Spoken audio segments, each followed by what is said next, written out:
देखो, आज इस क्वेश्चन में हम एक ज्योमेट्री का ये क्वेश्चन है पॉलीगन से रिलेटेड। ये कैट का 2023 का क्वेश्चन है, स्लॉट 3 में आ चुका है। मतलब ये वाला क्वेश्चन मैंने किया था अपने कैट के दौरान, मतलब मैंने जब अभी कैट दिया था और मेरे से सॉल्व हो गया था। काफ़ी इजी क्वेश्चन है, बस अगर आपको फॉर्मूला याद है तो आप बहुत आसानी से कर सकते हो। आओ देखो स्टार्ट करते हैं। क्या गिवन है? In a regular polygon any interior angle exceeds the exterior angle by 120 degree.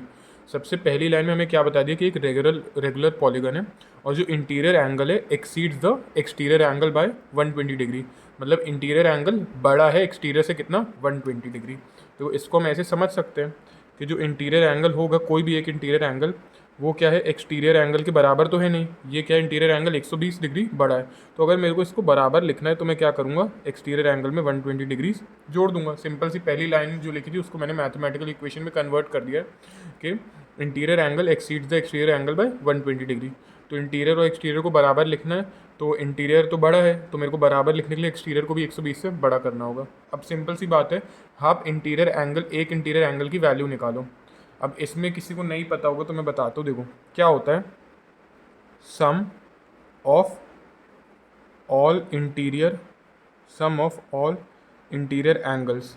ठीक है, एक कोई पॉलीगन में अगर आपको सम निकालना है सारे इंटीरियर एंगल का, तो आप कैसे कैलकुलेट कर सकते हो, n-2 इंटू 180 डिग्रीज। आप इसको ऐसे कैलकुलेट कर सकते हो, जिधर n का मतलब क्या होता है, n मतलब होता है number of sides, number of sides. ठीक है, ऐसे आप कैलकुलेट कर सकते हो।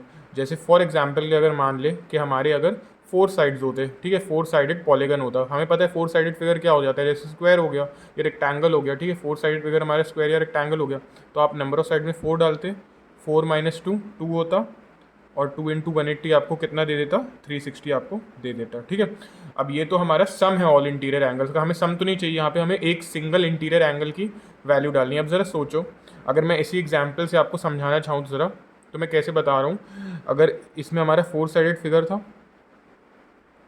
4 साइडेड फिगर था और हमारे 4 एंगल बन रहे थे, मतलब नंबर ऑफ साइड्स 4 थे तो 4 एंगल बन रहे हैं। जितने नंबर ऑफ साइड्स होंगे उतने ही नंबर ऑफ एंगल्स हो जाएंगे इंटीरियर में। ठीक है, तो हमें एक एंगल की बस वैल्यू चाहिए, तो हम क्या करेंगे, 360। अगर हमें एक सिर्फ एंगल चाहिए, ठीक है, तो हम कैसे निकालते हैं, 1 इंटीरियर एंगल अगर हमें कैलकुलेट करना है तो हम कैसे करेंगे, n-2 into 180 whole divided by n। ठीक है, n-2 इंटू 180, ये तो हमें पूरा सम दे देगा कि चारों पूरे सारे सारे एंगल्स का सम कितना है। और जब हम उसको नंबर ऑफ साइड से डिवाइड कर देंगे ना, तो हमें एक इंटीरियर एंगल मिल जाएगा।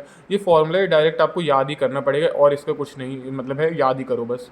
तो 360 बता दिया हमें कि हमने पहले इसकी वैल्यू निकाल ली, सम कितना है 360 डिवाइडेड बाय साइड कितने थे 4, तो एक एंगल की कितनी वैल्यू निकल के आ जाएगी, 90 डिग्री। ठीक है, ये एग्जाम्पल लिख लिया था। ठीक है, तो मतलब इंटीरियर एंगल हमें पता चलेगा कितना है, ये हमारा एक इंटीरियर एंगल आ गया। अब एक्सटीरियर एंगल क्या होता है, देखो एक्सटीरियर एंगल भी मैं आपको इसी फिगर से बता देता हूँ, समझाता हूँ।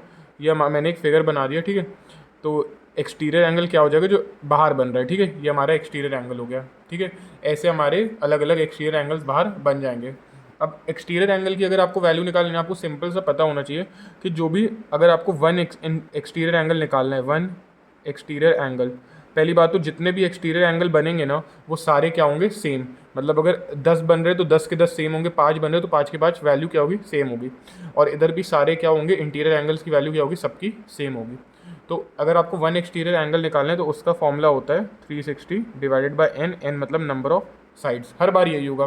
ठीक है, एक्सटीरियर एंगल को सम हर बार 360 ही होगा। ठीक है, चाहे मैं कैसा भी फिगर बना दूँ, ऑक्टागन बना दूँ, नैनोगन, डेकागन, ठीक है, मैं कुछ भी बना दूँ, हर बार क्या होगा, एक्सटीरियर एंगल्स का सम तो 360 डिग्री ही होगा। तो आपका वन एक्सटीरियर एंगल कितना आ गया, 360। बस अब इसको सब्सटीट्यूट करते हैं। हमारे इंटीरियर के बदले में क्या डालूंगा, वन इंटीरियर एंगल, ये मैंने निकाल लिया, n-2 into 180 divided by n is equals to exterior. Exterior मेरा कितना है, 360 अपॉन n, और यहाँ पे कितना था, प्लस 120। सॉल्व करते हैं, इस टर्म को हम यहाँ उठा के लेके आते हैं, तो ये कितना हो जाएगा, ये हो जाएगा अपना n-2 180 upon n minus 360 upon n is equals to 120। Further solve करते हैं, एलसीएम तो सेम आएगा, दोनों का n ही है। ये हो जाएगा 180 इंटू एन, 180 एन, और 180 इंटू 2 360, और माइनस 360 एक और इज इक्वल्स टू 120। आप इसको फर्दर सॉल्व करो तो ये हो जाएगा 180 n माइनस 720 और n वहाँ जाके मल्टीप्लाई हो जाएगा, कितना बन जाएगा 120 n। इसको वहाँ उठा के ले जाते हैं तो ये कितना हो जाएगा, यहाँ पे बचा माइनस 720 और ये हो जाएगा 120 n माइनस 180 n। या फिर आप इसको ऐसे भी लिख सकते हैं माइनस 720, ये हो जाएगा माइनस 60 n। दोनों तरफ से माइनस और माइनस कट जाएगा, एक 0 0 भी काट दे रहा हूँ, क्या बच जाएगा 72 upon 6 is equals to n। और 6 1 6, 6 12 72। मतलब n क्या हो गया, मतलब नंबर ऑफ साइड्स जो आपके निकल के आ गए, नंबर ऑफ साइड्स आपके कितने आ गए, नंबर ऑफ कितना साइडेड पॉलीगन है, 12 साइडेड पॉलीगन है। बस अब आपको कैलकुलेट क्या करना था, what is the number of diagonals, find the number of diagonals in polygon, यही कैलकुलेट करना था। नंबर ऑफ डायगनल्स कभी देखो, जिसने ज्योमेट्री पढ़ रखी है उसको ये फॉर्मूला पता होगा, ठीक है। नंबर ऑफ, जिसको नहीं पता है उसके लिए मैं बता रहा हूँ, नंबर ऑफ डायगनल्स का फॉर्मूला क्या होता है। अगर आपको नंबर ऑफ डायगनल्स कैलकुलेट करना है तो आप नंबर ऑफ डायगनल्स कैसे कैलकुलेट करते हो, नंबर ऑफ डायगनल्स अगर आपको कैलकुलेट करना है तो आप बस कैसे कैलकुलेट करोगे, n into n minus 3 divided by 2। आप इससे कैलकुलेट कर सकते हो, ठीक है। बस n की वैल्यू आ गई है 12 इंटू 12 माइनस 3 9 अपॉन 2, 2 1 2, 2 6 12 और 9 6 कितना आ जाएगा 54। तो इसमें आपके जो नंबर ऑफ डायगनल्स निकल के आएंगे, कितने निकल के आएंगे, 54 डायगनल्स निकल के आ जाएंगे, ये इसका आंसर है।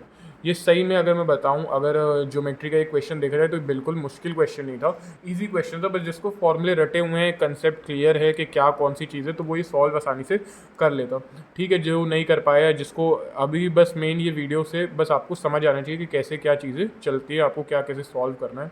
तो बस अब नेक्स्ट क्वेश्चन में मिलेंगे। वीडियो अच्छी लगी हो तो लाइक कर देना और चैनल को सब्सक्राइब कर देना। Thank you.